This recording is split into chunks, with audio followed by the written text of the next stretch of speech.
السلام علیکم ناظرین، میں ہوں عمران وسیم اور میرے ساتھ موجود ہیں ہمارے معاشیات ڈاکٹر اشفاق حسن صاحب۔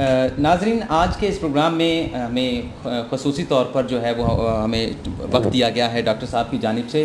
اور ناظرین، آپ کو یاد ہوگا جب وزیر اعظم عمران خان نے حکومت سنبھالی تھی تو انہیں بہت سارے معاشی مسائل جو ہیں وہ ورثے میں ملے تھے، اور ان معاشی مسائل کو کیٹر کرنے کے حوالے سے بہت سارے اقدامات بھی اٹھائے گئے تھے۔ آج چونکہ وزیر اعظم عمران خان کی حکومت کو 1 سال سے زیادہ عرصہ ہو چکا ہے، تو ڈاکٹر صاحب سے جاننے کے لیے کوشش کریں گے کہ جو اقدامات اٹھائے گئے تھے، معاشی جو مسائل تھے انہیں کیٹر کرنے کے لیے، تو اس کے کیا رزلٹ سامنے آئے ہیں، اور عام آدمی کے لیے جو پہلے بھی پریشان تھا اس کے لیے کیا آسانی پیدا ہوئی ہے۔ جی بالکل، تھینک یو۔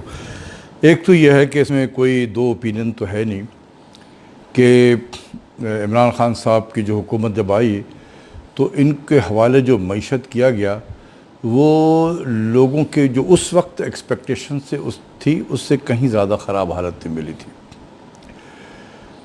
تو اس میں دو اوپینین تو ہو ہی نہیں سکتا۔ جس بڑے پیمانے پہ معاشی چیلنجز کہ ہمیں ورثے میں ملا تھا، اور جو اقدامات کرنے چاہیے تھے پرائم منسٹر کو اس وقت، اس میں کہیں خامیاں رہ گئی تھیں۔ اور وہ یہ تھی کہ جو ان کی ٹیم تھی، صرف آپ معاشیت میں صرف ایک منسٹری آف فائنانس ہی نہیں ہوتا ہے، اس میں پلاننگ منسٹری بھی ہے، اس میں انرجی کی بھی منسٹری ہے، اس میں ایگریکلچر بھی ہے، اس میں انڈسٹری بھی ہے، اس میں کامرس بھی ہے، اس میں سینٹرل بینک بھی ہے۔ یہ سب مل کے ایک اکنامک ٹیم بنتی ہے۔ تو جتنے بڑے چیلنجز کا سامنا تھا، ضرورت اس امر کے تھی کہ پرائم منسٹر کو بیسٹ آف دی بیسٹ آدمی لانے چاہیے تھے۔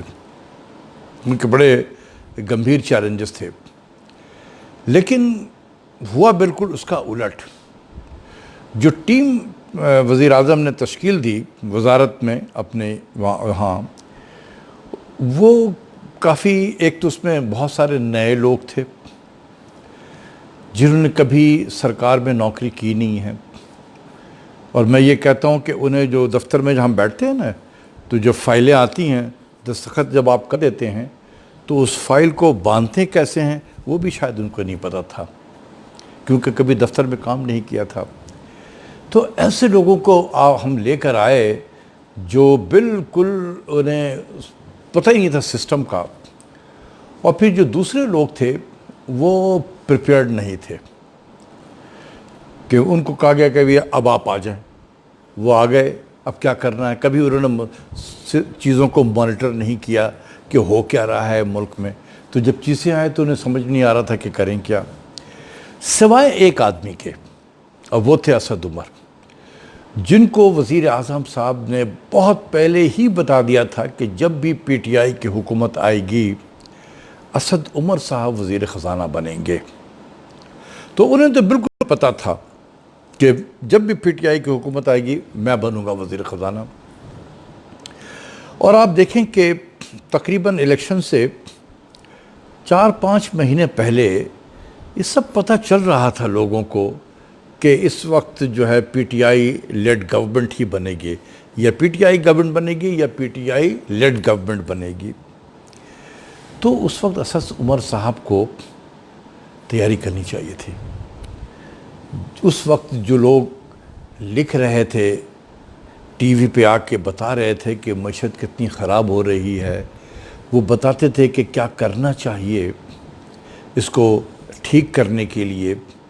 وہ بہت سارے آنے والے وقتوں کی نشاندہی بھی کر رہے تھے کہ کیا حالات خراب ہوں گے۔ تو اسد عمر صاحب کو چاہیے تھا کہ ان سب لوگوں کے ساتھ بیٹھتے اور بیٹھ کے اپنا ایک ویو قریب بنا لیتے، مشاورت کر کے اپنا ایک پورا ایجنڈا تیار کر لیتے کہ جیسے ہی میں آؤں گا وداؤٹ ویسٹنگ اینی ٹائم میں نے اپنا کام شروع کر دینا ہے۔ اور اس کی عکاسی کہاں ہوتی؟ اگر وہ یہ کام کر چکے ہوتے تو اس کی عکاسی جو ہے وہ سپٹمبر 2018 میں جو بجٹ دیا، ریوائز بجٹ انہوں نے، وہ اس میں اس کی عکاسی ہوتی۔ Unfortunately it was business as usual budget. یہ میں نے اسی ٹائٹل سے آرٹیکل بھی لکھا تھا, بزنس ریکارڈر میں چھپا بھی تھا, بزنس ایز یوزول بجٹ. بھئی بزنس ایز یوزول بجٹ کا زمانہ نہیں تھا وہ. We were in extraordinary situation and it required extraordinary measures. ہم نے بزنس ایز یوزول میجرز بنا دیا. سر پھر وہ ٹیم تو اس کی وجہ یہ تھی, کیوں بنایا, ایک تو مشاورت کی تھی نہیں, جس پہ وہ ڈپینڈنٹ تھے جو منسٹری کے اندر میں. یہ وہی لوگ ہیں جو دار صاحب کے اوپننگ بیٹسمین تھے سب. جو مفتاح اسماعیل آئے ان کے اوپننگ بیٹسمین بن گئے. جب شمشاد اختر آئیں ایز اے کیئر ٹیکر, وہ ان کے اوپننگ بیٹسمین بن گئے. اور جب اسد عمر صاحب آئے تو ان کے بھی اوپننگ بیٹسمین بن گئے. اب یہ تو منسٹر کو خود سوچنا چاہیے تھا کہ یار یہ جو لوگ میرے ارد گرد پھر رہے ہیں یہ تو وہی لوگ ہیں, یہ ذمہ دار ہیں اس ملک کو یہاں تک پہنچانے میں. تو میں کیوں نہ ان کو چینج کروں. بہترین لوگ اویلیبل تھے اس ملک میں. ہم سے مشاورت اگر کر لیتے تو ہم ان کو مین پاور بتا دیتے کہ یہ یہاں پر ریسورسز موجود ہے, آپ اس کو استعمال کریں. لیکن خان صاحب نے تو ریلائز کیا کہ معیشت اسد عمر سے سنبھالی نہیں جا رہی, اس کی بائی دا ٹائم وہ تو انہوں نے چینج کر دی تھی اپنی ٹیم سے. بہت نئی ٹیم لے کے آئے, رضا باقر کو لے کے آئے, لیکن شیخ صاحب کو لے کے یہ آئے. کب لے کر آئے؟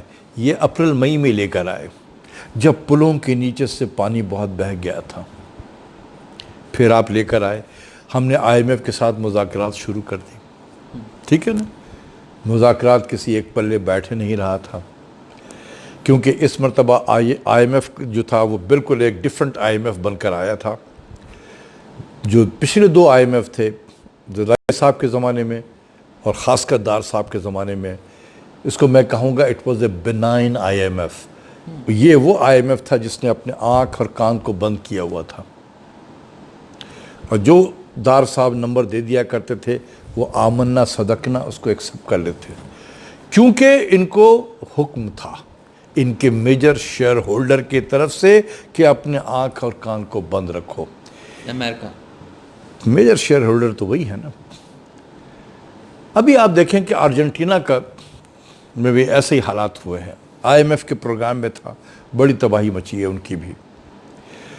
انہوں نے $50 بلین کا پیکج دیا ان کو, ہیوج پیکج دیا. ٹھیک ہے نا.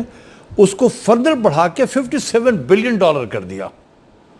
اور ہر جگہ پہ لکھا ہوا ہے کہ ارجنٹینا والوں نے کہ ہمارے تعلقات واشنگٹن سے بڑے اچھے تھے, اس لیے ہمیں اتنا بڑا پیکج بھی مل گیا. تو بار بار جس کا ذکر ہے ہمارے تعلقات واشنگٹن سے بہت اچھے تھے. جب یہ حکومت آئی تو اچھے تعلقات تو نہیں تھے واشنگٹن سے. ٹھیک ہے نا.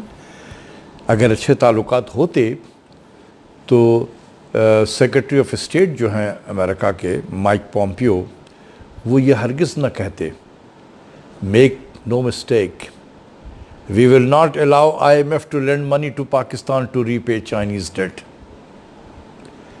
یہ اچھے تعلقات کی نشانی تو نہیں تھی کہ ایک سیکرٹری آف اسٹیٹ کے لیول پہ انٹرفیرنس ہو رہی ہے. تو انہی سب چیزوں کو سامنے رکھتے ہوئے ڈے ون سے میں پرائم منسٹر کو کہنا شروع کیا کہ سر آپ نہ جائیں آئی ایم ایف میں. This time I M F will be a brutal I M F, a brutal I M F. میں بار بار کہہ رہا تھا کہ آپ کے بہت سارے جو اقدامات جو آپ پروگرام لانا چاہتے ہیں, جس میں 1 کروڑ نوکری دینے کے, 50 لاکھ گھر دینے کے, جو نوکری دینے کی جو آپ بات کر رہے ہیں, یہ آپ نہیں کر سکیں گے آئی ایم ایف کے پروگرام میں. It will be very brutal programme. نہ جائیں, بچیں, اپنے گھر کو ٹھیک کر لیں. پھر بہت سارے سجیشن دی لیکن نہیں سنا گیا اور چلے گئے وہ. جب آئی ایم ایف میں چلے گئے, بات چیت شروع ہو گئی.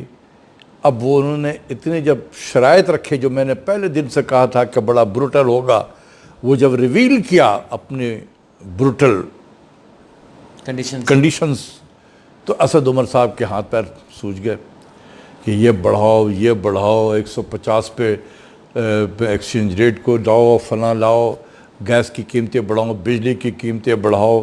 ان کی تو حالت خراب ہو گئی. اب یہ لگے ہوئے تھے بارگیننگ میں لگے ہوئے تھے. پرائم منسٹر نے بھی اپنے طور پہ بڑی کوشش کر لی. 2 مرتبہ ان کی ملاقات ہوئی IMF کے مینیجنگ ڈائریکٹر سے, کرسچن لیگارڈ سے, لیکن کوئی فرق نہیں پڑا. ٹھیک ہے, تو کیونکہ فیصلہ کہیں اور سے تھا. ٹھیک ہے نا, فیصلہ کہیں اور سے تھا. اور اسی چیز کا میں ڈرا رہا تھا, بتانا کی کوشش کرتا تھا کہ سر جائیں گے تو یہ ہوگا. سر جب آپ